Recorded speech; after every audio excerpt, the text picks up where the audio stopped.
This is the legislative branch and the power to enough change. Welcome back to The Big Picture. I'm Thom Hartmann. Coming up in this half hour, outrage is growing over the Koch brothers' secretive role at one of the Washington, D.C. area's leading public universities. What are they up to? And why does it have the students up in arms? And the Republican crisis of conscience over the videotape of Donald Trump bragging about sexual assault is a sham. I'll tell you why in tonight's Daily Take.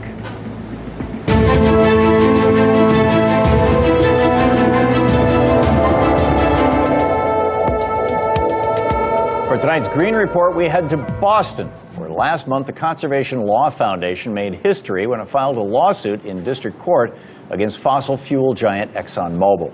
That lawsuit, which alleges that Exxon failed to prepare a storage facility in nearby Everett, Massachusetts for the ravages of climate change, is significant because it hinges on the claim that Exxon knew about global warming for decades but covered it up.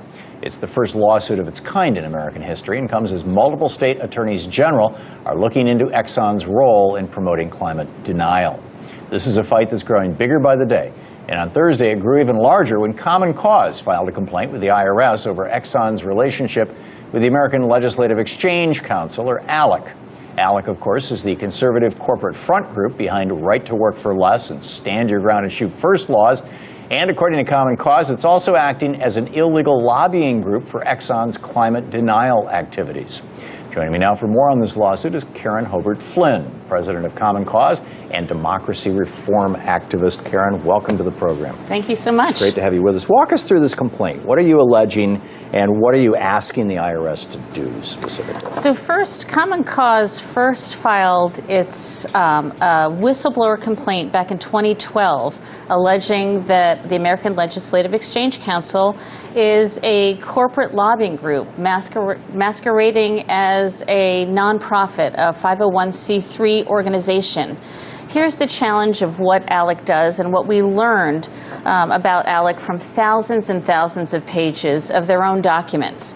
We learned that they engage in writing model legislation behind closed doors as members of this organization, and they also invite legislators, state legislators, to sit at the table with them to work on that. So there's about 2,000 legislators that are part of American Legislative Exchange Council, and they talk about laws that are anti-environment, anti-energy. They talk about issues on right to work. In the past, they have things that they have dealt with legislation to put photo ID, proof of citizenship in place, and many other bills that help the corporations that are members, their bottom line. Right. Or the Republican Party in the case of the voter suppression laws that they've advocated. That's right. So what are you asking the IRS to do about this? Pull their 501c3 status?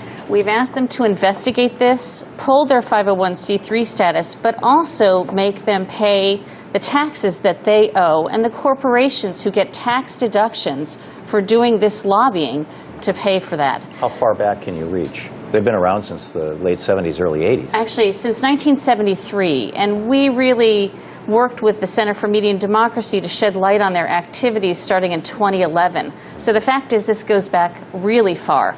They also do other things, like they put together scholarships for state legislators to travel to resorts and other very nice, posh resorts to talk about ALEC work. So they are voting on model legislation together. And one of the things we also learned, when legislators go back to their home state, they send memorandum to committee members to say, vote against this bill, vote for this bill, this is an ALEC bill. And they've been remarkably successful. And they brag about being successful in passing many laws. Yeah. What about the Exxon piece of this? So we have filed several addendums to our original whistleblower complaint. And what we found with ExxonMobil is they've contributed $1.7 million. And a lot of times, the bills that are passed help Exxon's bottom lines. For example? So, for example, they've worked on passing a bill on hydrofracking that sounds like and they frame it as a transparency bill, but what it actually allows corporations to do is to hide what chemicals they are injecting into the ground. And so if they claim it's a trade secret, then they don't have to disclose it. So that helps ExxonMobil, when it's doing its fracking, hide what dangerous chemicals they're injecting in the ground that can poison people's well water and create real problems for the community. Right. Are you concerned, given the kind of crazy political atmosphere of this moment, and all the the wild conspiracy theories, and I mean even to the point of, I think it was Donald Trump talking about Second Amendment solutions to Hillary. Obviously, there was the old Harry Reid's opponent, Sharon Engel, as I recall, who was talking about that. But I mean, there's just like been some wild rhetoric around. Are you concerned about the political blowback, or for that matter, are you getting legal blowback? ALEC did threaten Common Cause with a lawsuit and called us out for saying that they're climate deniers. And if you look at their own policy on climate change, they talk about how it could be beneficial. It could be detrimental, but it could be beneficial.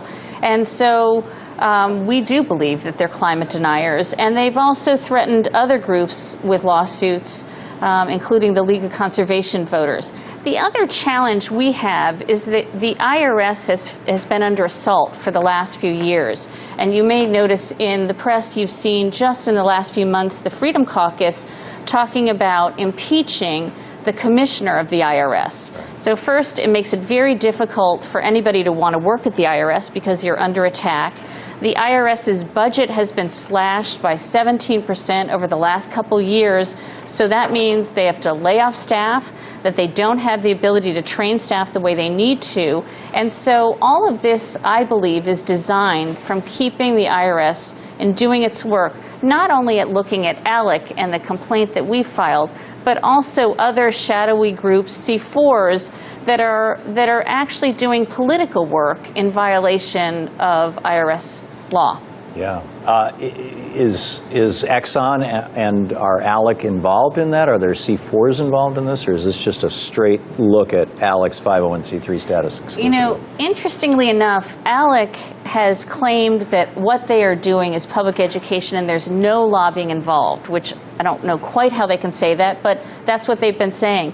But they did form a C4 called the Jeffersonian Project, and what they did was try to move some of their work, any alerts that they send out to committee members saying vote for this or vote against that. So they've moved that to the Jeffersonian Project, and in part they did two things there. One is they admitted that what they've been doing all these years was in fact lobbying in violation of the IRS rules.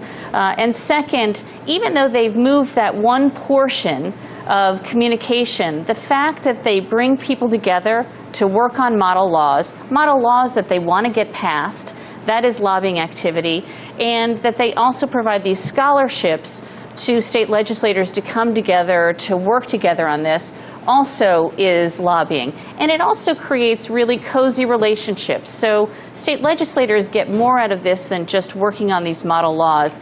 They also build relationship with corporate representatives that could give them campaign contributions later.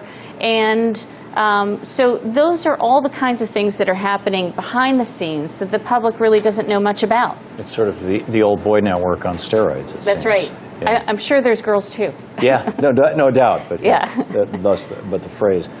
Is the way that Exxon has used ALEC unique, or has ALEC basically made themselves available to any major corporation or industry and said, hey, you want some legislation? Here we are? Right. They are not unique. There are hundreds of corporate members of ALEC, and although we have put public pressure on a number of corporations, and it's a coalition of groups, 100 corporations have left ALEC.